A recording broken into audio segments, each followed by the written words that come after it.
Hello everybody and welcome back to the channel for another LEGO build. Today will be another custom project from Rebrickable that will be turning the LEGO store exclusive little LEGO modular store into a corner piece. The set retailed originally for $37. You can get one for about $64 off of eBay. It is not available on the LEGO website at the moment.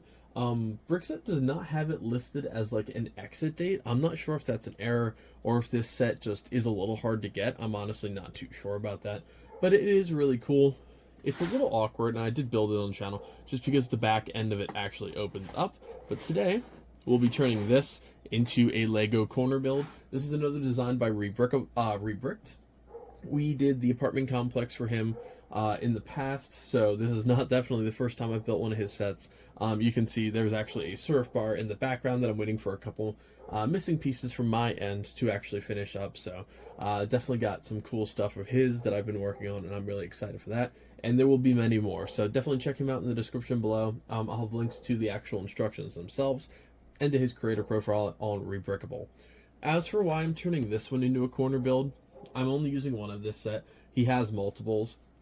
However, I'm using this, and this Mills plate is a mess because there's a gap here to go around a table leg in the background, and right over here is just a small area where I've actually kept like the Daily Bugle little mobile newsstand. That's because there's a windowsill immediately above this, and I just kind of need a small building to work in a corner here because I cannot fit any huge modular building there. So even if it's just a temporary placeholder until possibly I work out something different, I do think this is going to be a pretty cool little build. The top portion of this does not go to it. That is actually from another set, I believe. When I was moving, I kind of just tossed one on top of it because I could just get beating it up. So we obviously are going to take this apart, move it into a little corner build here, and hopefully it works out pretty well. I've also got to replace all of the up front portions with 1x2s or 2x2s of the light bluish gray to make them look like more of a curb. But yeah, I'm excited for this. We will have a gap, obviously, right around this corner here. That is, as of now, going to be just some other custom building for like 16x32 for that half base plate. We'll see how that works out for us. I do have a little gap on the other side between the sit complex tower and this, so I'll see how I can work that in, but that is neither here nor there. This building will be going on the right hand side and will act like the corner for that entire street. So I'm very excited for this. I hope it works out well. Didn't measure too much of this just because it is smaller, and I'm ready to be disappointed if it doesn't quite fit in my city. So thank you guys so much for joining me for another build. Hopefully this works out. Got tons of projects coming up here soon. Obviously the boardwalk is still in full swing in the background. The custom little surf bar you can get a cool sneak peek of in the background as well. We'll be adding lights to that and the entire boardwalk soon too. Got tons of modular buildings hopefully coming up in the next couple weeks, couple months I should say, depending on which ones I actually get. And I'm still very hard at work on that custom Hogwarts project, so if you're interested in Harry Potter, definitely check that out. It's like 7 foot long. It's going to be pretty cool. So thank you guys so much for joining me for another build. I'm going to get working on this, and I'll see you at the end of it, folks. Alright everybody, so here is the final build. Overall, it actually is perfect. I was a little scared that it wasn't going to fit just by eyeballing it in the instructions, and obviously, yes, I measured a couple times, but you always have that little hintling of doubt with you that you don't quite know if it's going to work in the actual spot. It's happened before, and I'm happy to say this is not one of those times. Obviously, this is a little bit smaller than the rest of the modular buildings, but for now, it is going to work out, perfect. And what's honestly nice, you can pop off this roof and you can add more floors to it, and it definitely would work out pretty well. Speaking of the roof, that is one of the few things that I have changed from the original design that Rebricked created to this one. Not because I didn't like the original one that he came up with.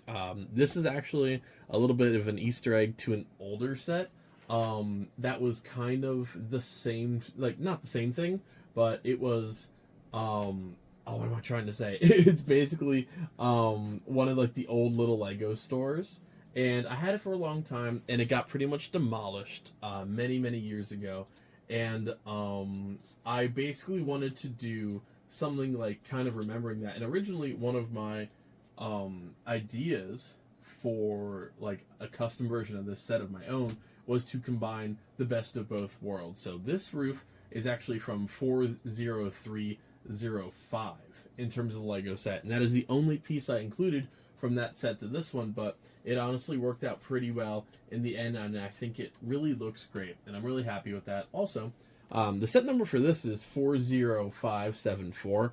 I'm honestly not sure if I said that in the intro or not, but in case I didn't, got you covered on that one. It looks awesome. It definitely gives the vibe of the original set, while making it, of course, a corner build. It was built on a Mills plate, as always, and I have two little holes here. Those are actually for USB wires to go through and power up the city. This lamppost is one of the actually battery-powered one, so I do have a wire running through for that. We will not see a couple of these little decorations, but they will be there regardless. Got two potted plants. I tiled everything off just on this side and left, of course, the gap for future buildings on the opposite side. You have the doorway. I have a mother and a daughter here. I used the really cool hidden side figures, actually, for the inside and the outside here. And I also have a little kid playing inside. But in terms of the actual building itself, you do have the little red Lego brick piece outside. You can see an entire wall of sets in the background. I have a little employee working inside. And then for the top portion, like I said, you just pop that roof off. And inside, I do have a little kid playing up here. You have the castle, you have the train, the minifigure factory, and a bunch of sets on the wall, and a bunch of cool little iotas to the original set. You also, of course, in the bottom have the pick a brick wall. So, very, very cool set. And I said, you know what would look even better? The phone booth would look honestly perfect right next to it. So, when I add lights to this set, and the lighting for this set is going to be incredibly easy. One strip light, two strip lights, and that's probably it. If I decide to put like little lanterns on the outside, I suppose I could do that, but I'm going to add a little 1x1 light inside of the telephone booth, and of course this lantern, and the lights are going to be completely perfect for this. It's a small set, good windows, very translucent on the outside of this, and I should be able to wire everything pretty simple. So once I start adding some more custom lights to everything, I will knock this off the list. And like I said, it's going to be pretty easy, honestly, for probably like $10. I'm going to be able to get the set done. And I have a ton of spares, too.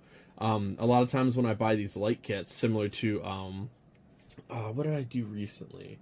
The bookstore. The bookstore is a pretty good example. I didn't want the tree lit up, which was like 5 to 6 individual little light pieces. Obviously, those are just kind of hanging around. The apartment complex, I bought a bunch of spare parts. The Fab 5 lot, I only used, I think, 3 lights in that entire setup just because I just wanted it to light up the roof. I do need to add more to that, but similar in vein to that, you have the surf bar in the background. You have the custom diner off to the side. That's custom lights as well. So I like adding a little bit of custom details to everything just to kind of make it my own. But now, without rambling on too much, this is going to be the look that we're going to essentially have from this side of the desk. Now let's take a look at what it's going to look like in the city and wrap up another build, folks. Alright, everybody, and there we have it. Yes, you can see the monitor in the background and all those wires, and but it is what it is. I'll finalize all of that stuff one of these days. I'm just trying to really get the layout of this city the way I like it, and I think this looks perfect.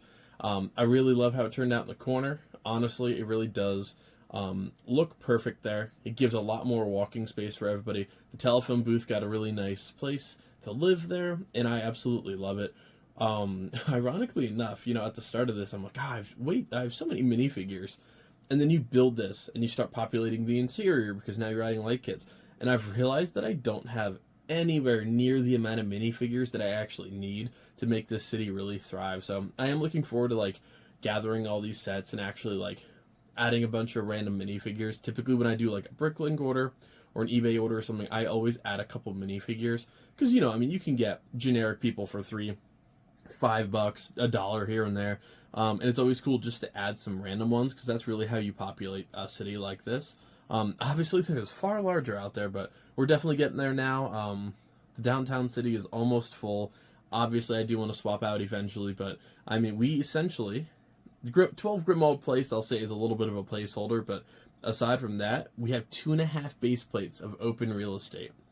The apartment complex, yeah, I will swap that out for a full modular building one of these days, but 2.5 spots. And technically, I could probably fit 12 Grimwald Place in between the Lego store and the Sit Complex, which maybe I'll do after this, but not in this video. I'll start playing around with some of the settings. Oh, good lord, some of the actual layout of the city.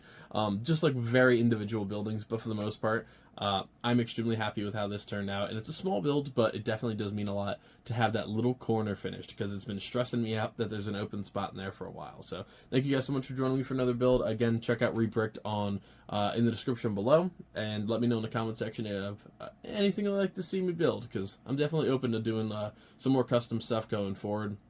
Really happy with a lot of the details that I've been able to add to sets that other people have built, designers themselves have built, and all of this stuff. I'm really happy with how the city is turning out, and I think it's looking fantastic. So I'll see you guys next time. Like, comment, subscribe if you can. Helps me out a lot. I'll see you next time. Happy building, folks.